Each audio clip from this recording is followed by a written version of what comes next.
নমস্কার বন্ধুরা, চলে এসেছি সুন্দরবন রিলেটেড 4 নম্বর ভিডিও নিয়ে। এটা আমার 4 নম্বর ভিডিও, যেখানে আমি সুন্দরবনের ব্যাপারে আরও ডিটেল ভিডিও দিয়ে যাচ্ছি। এর আগে আমি দেখিয়েছিলাম কী করে আমি বারাসাত থেকে সুন্দরবন আসি ক্যানিং হয়ে, এবং তারপরে আমাদের প্রথম দিনের ব্রেকফাস্ট এবং তারপর লাঞ্চ। তো আজকের এই ভিডিওটা আপাতত শুরু হচ্ছে যখন আমরা লাঞ্চের পর একটু চিল আউট করছিলাম আমি আর পিনাকি। কীভাবে কী করছিলাম সেটা একটু দেখে নিই, কারণ খুবই তাড়াতাড়ি আমরা একটা পিনাকির গলায় গান শুনতে চলেছি। তারপরে আমরা বাকি জিনিসটা নিয়ে আরো ফরওয়ার্ড করব।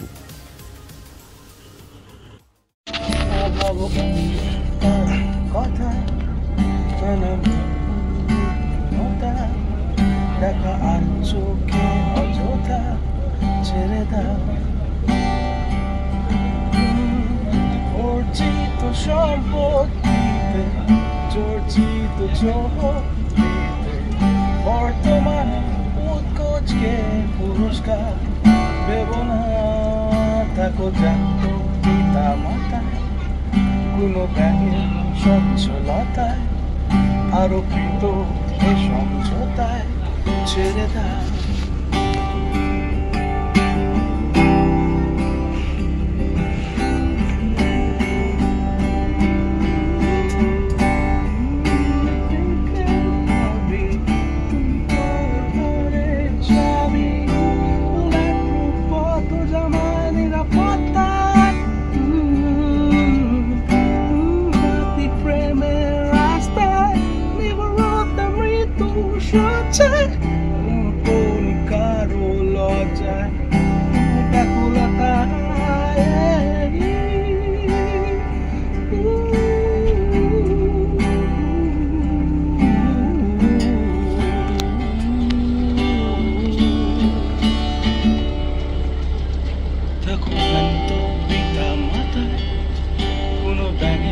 সচ্ছলতায় আরোপিত এ সমঝোতায় ছেড়ে দাও।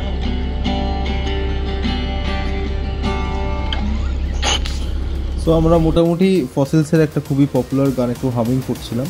এটা দেখে কেউ প্লিজ পিনাকিকে জাজ করবে না, বিকজ ও কিন্তু ভোকালিস্ট নয়, ও আমার ব্যান্ডের গিটারিস্ট। আমাদের একসাথে ব্যান্ড রয়েছে, আমি ড্রামার, সুতরাং আমার সে ড্রামস ছিল না এবং কোনো পারকাশন ইনস্ট্রুমেন্ট আমি আনিনি বলে অত কিছু বাজাচ্ছিলাম না। তো আমরা চিল আউট করছিলাম এবং পিনাকি গিটারটা নিয়ে হামিং করে গান গাইছিল। অনেক কিছু লিরিক্যাল মিস্টেক্স হতে পারে, এটা ওটা, আমরা জাস্ট চিল আউট করছিলাম, দ্যাটস ইট। যাই হোক, তো আমরা এখন ওই চিল আউট করতে করতে, মানে ওই মাচার ওপর আমি শুয়ে এদিক ওদিক গড়াচ্ছিলাম, গড়াতে ভিডিও করছিলাম। সো গড়াতেই আমরা আমাদের পরবর্তী আকর্ষণ এবং নেক্সট ডেস্টিনেশনের দিকে আমরা অগ্রসর হই, এবং আমাদের আবার সেই নৌকাটা ওখানে ডক হয়, এবং তারপরে আবার আমরা রেখে দিই গিটার এবং আমরা নেমে পড়ি। আর এটা হলো Sajnekhali wild life sanctuary, Sajnekhali tiger reserve. Sajnekhali tiger reserve, এটা অনেকেই শুনেছেন, অনেকেই জানেন এর ব্যাপারে। এখানে একটা বড় ওয়াচ টাওয়ার রয়েছে, তাছাড়াও একটা রিজার্ভ, একটা পার্ক রয়েছে। তবে টাইগার রিজার্ভ দেখে ভাববেন না যে আপনারা ভেতরে টাইগার দেখতে পাবেন, সেটা কিন্তু একেবারেই নয়। এখানে কিন্তু ভেতরে কোনো টাইগার দেখা থাকে না।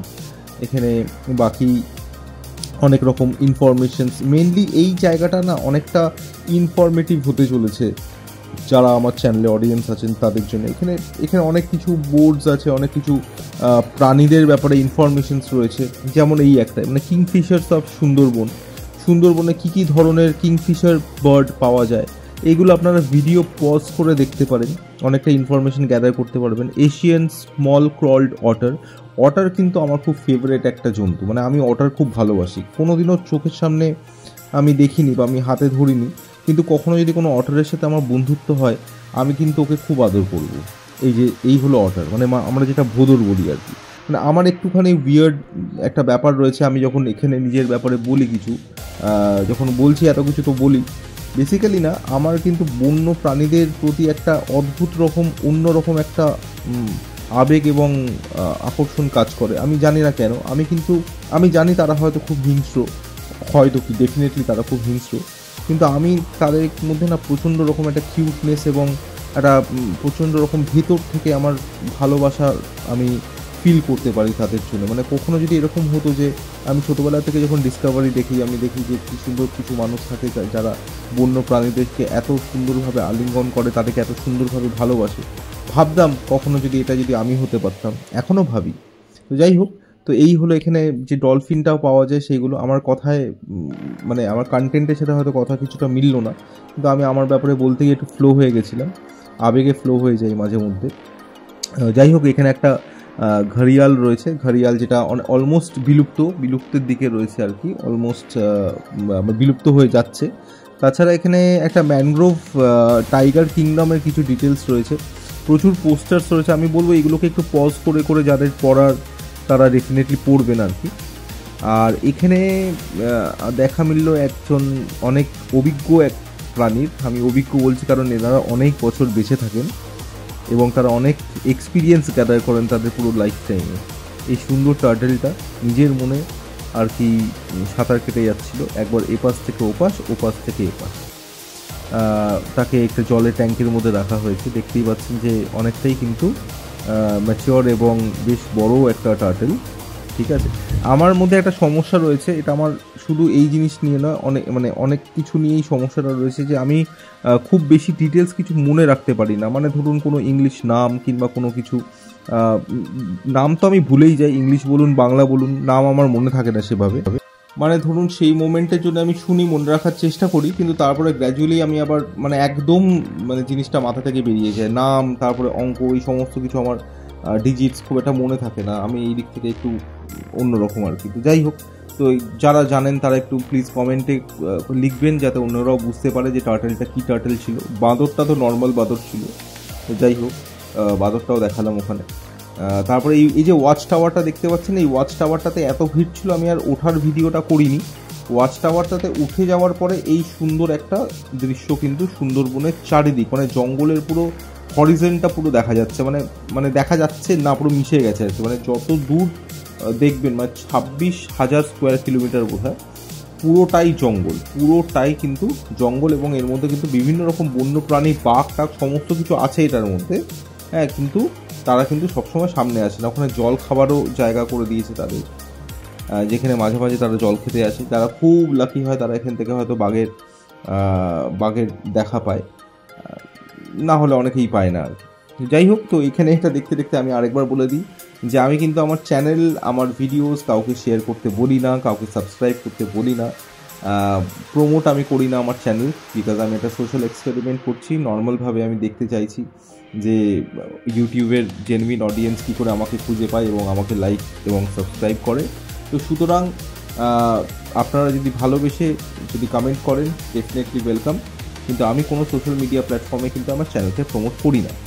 তো যাই হোক, এখানে একটা সুন্দরবনের ম্যাপ ছোট্ট করে, এবং সবাই পর্যটকরা যারা এসছেন তারা ছবি তুলছেন এবং বিভিন্ন জায়গা দিয়ে ঘোরাফেরা করছেন। এটা একটা পার্কের মতন, এবং এখানে সেই জিনিসটা আবার দেখতে পেয়েছি, যেই জিনিসটা আমরা মনে আছে সেখানে আগের ভিডিওতে আমরা গঙ্গার পাড়ে দেখেছিলাম, সেই একরকম রুটস যেগুলো মাটির নিচ থেকে উপর দিকে বেরিয়ে আসে অক্সিজেন নেওয়ার জন্য, কারণ মাটিটা খুব সল্টি থাকে। সো এটা কিন্তু একটা live example of adaptation and evolution. আমি নামটা এক্স্যাক্টলি ভুলে গেছি এই রুটসগুলোর। মানে বেসিক্যালি অ্যাডাপ্টেশন কেন, মানে এদের তো থাকার কথা মাটির নিচেই, তাই না? মাটির নিচেই থাকার কথা, যেটা নর্মালি যেটা নিয়ম হয়, কিন্তু এরা কিন্তু মানে এদের যে অপ্রতিকূল যে পরিস্থিতি, যেভাবে এরা সার্ভাইভ করতে পারবে না, দিনের সাথে সাথে সময়ের সাথে সাথে কিন্তু সেই পরিস্থিতির সাথে লড়াই করে এরা কিন্তু একটা উপায় খুঁজে নিয়েছে বেঁচে থাকার। ঠিক ওই সল্টেড মাটিটার থেকে কিন্তু বা এই মাটির থেকে ওরা, যেখানে ওদের মাটির মধ্যে থাকার কথা, ওরা কিন্তু ওখান থেকে বাইরে বেরিয়েছে কিন্তু অক্সিজেনটাকে ক্যাপচার করছে নেচার থেকে এবং অ্যাটমসফিয়ার থেকে, এবং নিজের গাছটাকে বাঁচিয়ে রেখেছে। সেটা একটা live example of adaptation. So এরকম আরও অনেক কিছু আছে, ইভলিউশন, অ্যাডাপ্টেশন, অনেক কিছু আমি অত ডিটেলসে নাম করে বলতে পারলাম না, কারণ আমি খুব পুয়ার আর কি সবের ক্ষেত্রে। যারা জানেন তারা নিচে কমেন্ট করবেন। আর এই একটা সুন্দর যাওয়ার সময় আমরা বেরিয়ে যাচ্ছি আর কি, তো একটা বাদর মহাশয়ের সাথে একটুখানি দেখা করে নিলাম। এবার আমরা আমাদের নেক্সট ডেস্টিনেশনের দিকে আবার এগিয়ে যাব। তো আমরা এখান থেকে আমরা এক্সিট নিচ্ছি এখন। আবার দেখা হবে পরের ভিডিওতে, এবং আরও অনেক কিছু আপডেটস যা যা দেখেছি সেইগুলো নিয়ে আরও এক্সাইটমেন্ট ভিডিও নিয়ে আশা করি আসতে পারবো। ঠিক আছে, তারপর তো নৌকার ব্যাপারে তো অনেক কিছু বলার আছে, সেগুলো তো বলা হয়নি, আমার মনে আছে এখন। যাই হোক, দেখা হবে পরের ভিডিওতে, ভালো থাকবেন, দেখা হচ্ছে।